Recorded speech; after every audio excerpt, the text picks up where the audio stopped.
सत्य के साथ। मुझे उम्मीद है कि इस साल के एंड तक मेट्रो नियो तकनीक का इस्तेमाल यहाँ पर किया गया, वही रिकमेंड की गई है। मेट्रो नियो चूंकि रबर टायर बेस होती है, इसलिए ये बहुत स्टीप ग्रेडियंट पर भी चल सकती है। नमस्कार, न्यूज वायरस में आपका स्वागत है। मैं हूं सरवर कमाल। उत्तराखंड वासियों को, उत्तराखंड में खासतौर से देहरादून वासियों को पिछले काफी टाइम से मेट्रो का इंतजार है और इस इंतजार में वो अपनी आंखें बिछाए हुए हैं। उसी को लेकर आज हम खास मुलाकात कराने जा रहे हैं उत्तराखंड मेट्रो के एमडी जितेंद्र त्यागी जी से। सर, आपका स्वागत है। धन्यवाद। मेट्रो का काफी इंतजार है देहरादून वासियों को। कहां पे बात अटक रही है कि अब तक मेट्रो का काम शुरू नहीं हो पाया? जैसे कि बातें और खबरें आती रहीं, छपती रहीं, चर्चाएं होती रहीं, लेकिन मेट्रो अब कहीं दिखाई नहीं दे रही है। देखिए, मेट्रो एक कॉस्ट इंटेंसिव प्रोजेक्ट्स होते हैं और इनके डिसीजन में केवल राज्य सरकार का ही नहीं, केंद्र सरकार का भी बहुत महत्वपूर्ण योगदान रहता है। तो प्रक्रिया ये है कि राज्य सरकार की स्वीकृति के बाद प्रोजेक्ट को भारत सरकार भेजा गया था जी। वहाँ पर ये 2-3 प्रोसेस के ऑलरेडी स्टेजेस क्रॉस हो चुके हैं।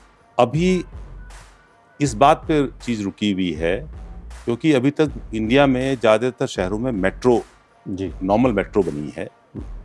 ये पहली बार है कि भारत सरकार ने ही इसके स्पेसिफिकेशन इशू किए थे, जिसको हम बोलते हैं मेट्रो नियो।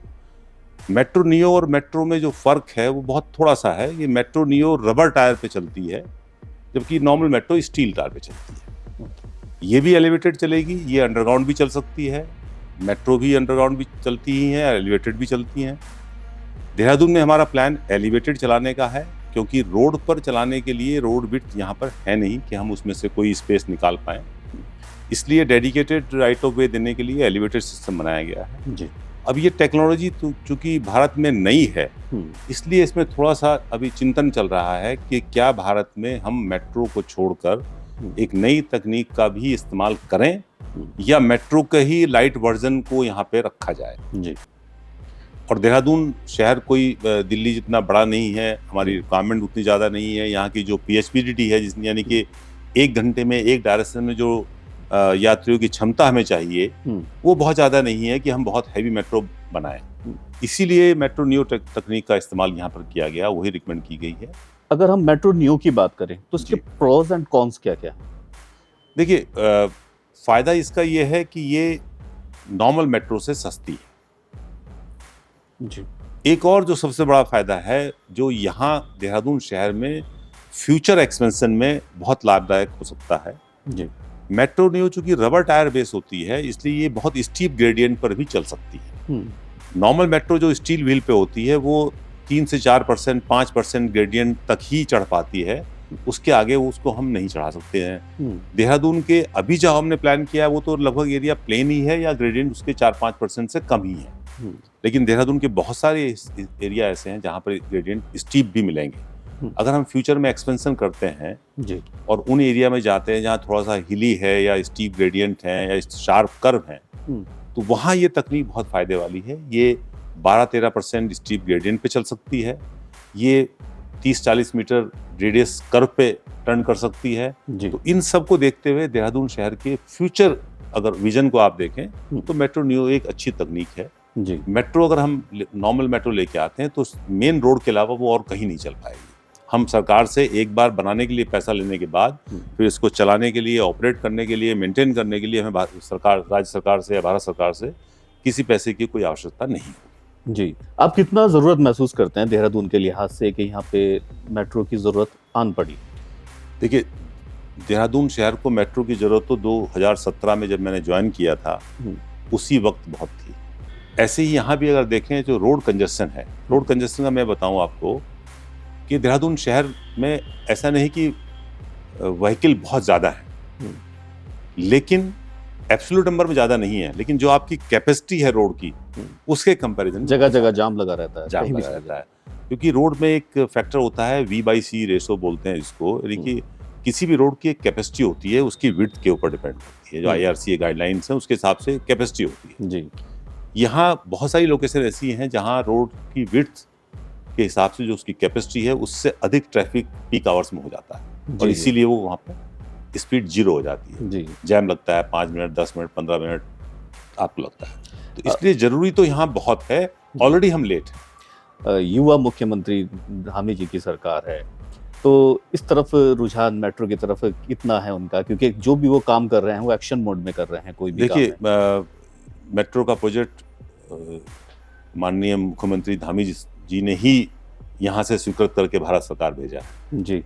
उससे पहले बहुत टाइम से हम लोग लगे हुए थे और उनके आते ही उन्होंने इसमें बहुत इंटरेस्ट शो किया है।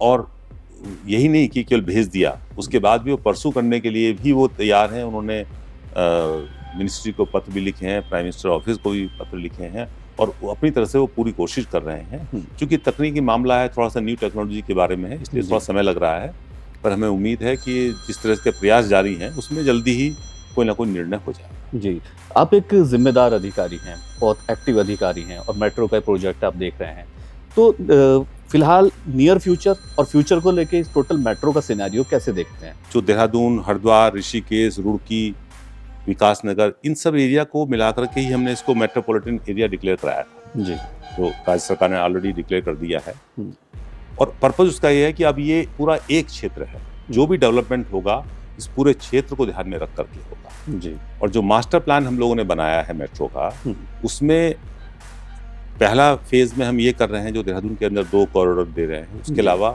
हरिद्वार ऋषिकेश का कनेक्शन और फिर इन दोनों कॉरिडोर्स को, यानी कि नेपाली फार्म से देहरादून का कनेक्शन, वो भी उस मास्टर प्लान में ऑलरेडी दिखाया हुआ है हमने कि हमारा फ्यूचर विजन ये है कि अल्टीमेटली ये सारे शहर आपस में मेट्रो से कनेक्ट होकर के, और इनके बीच में जो जगह अभी लीनियर डेवलपमेंट है या बहुत कम डेवलपमेंट है, उसमें पोटेंशियल है कि वहाँ पे आप उसको बड़ा अच्छा डेवलपमेंट, प्लान्ड सिटी डेवलपमेंट कर सकते हैं। इसमें 4 धाम यात्रा पे क्या असर पड़ेगा देहरादून मेट्रो आती है तो? देखिए, देहरादून मेट्रो का 4 धाम यात्रा से कोई बहुत ज़्यादा डायरेक्ट लिंक नहीं है। आप अगर देखें तो मेट्रो टूरिस्ट के लिए नहीं बनती है।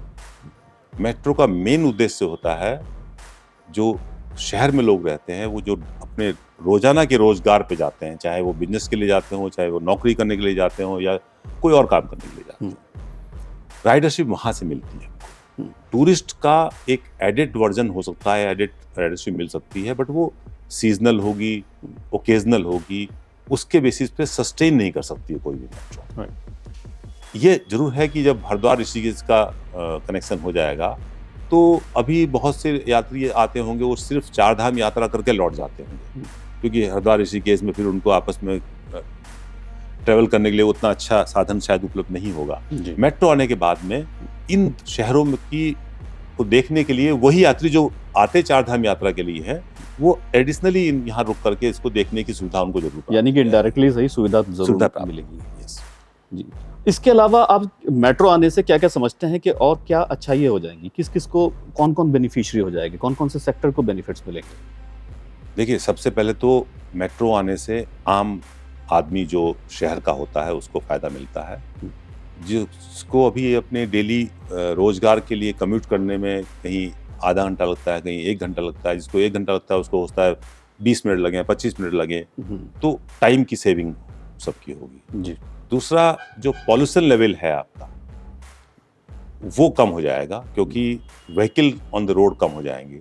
वही लोग जो अभी स्कूटर पे चलते हैं या कार में चलते हैं, वही लोग यहाँ शिफ्ट करेंगे, वो नए लोग तो आएंगे नहीं, जो ऑलरेडी चल रहे हैं किसी ना किसी मोड से, लेकिन वो उस मोड से खुश नहीं है। उनको एक अच्छा मोड मिलेगा, एक कंडीशन मोड मिलेगा, सेफ मोड मिलेगा। लेडीज़ के लिए बड़ा फायदा होता है कि लेडीज़ को ट्रेवल करने के लिए सेफ मोड मिलता है। आप क्या कहना चाहेंगे, जैसे कि इंतजार में हैं देहरादून वासी कि मेट्रो आए, हम भी उसकी सुविधा का लाभ उठा सकें, क्या मैसेज देना चाहेंगे? मैं मैसेज तो यही देना चाहूँगा कि आप देहरादून के वासियों ने इतनी देर इंतजार किया है, तो मुझे उम्मीद है कि जल्दी ही उनका ये सपना पूरा होगा। मुझे उम्मीद है कि इस साल के एंड तक भी अगर ये होती है, 23 निकल जाएगा, तो 26 में हम इसको जरूर देखें। 26 में विजिबल हो जाएगी। न्यूज़ वायरस से बात करने के लिए शुक्रिया, बहुत बहुत धन्यवाद आपका। जल्दी आप देखेंगे मेट्रो दौड़ती हुई, जैसा कि सर ने बताया कि 2026 तक तो शायद आपको जरूर दिख जाएगी। देखते रहिए न्यूज़ वायरस। सत्य के साथ।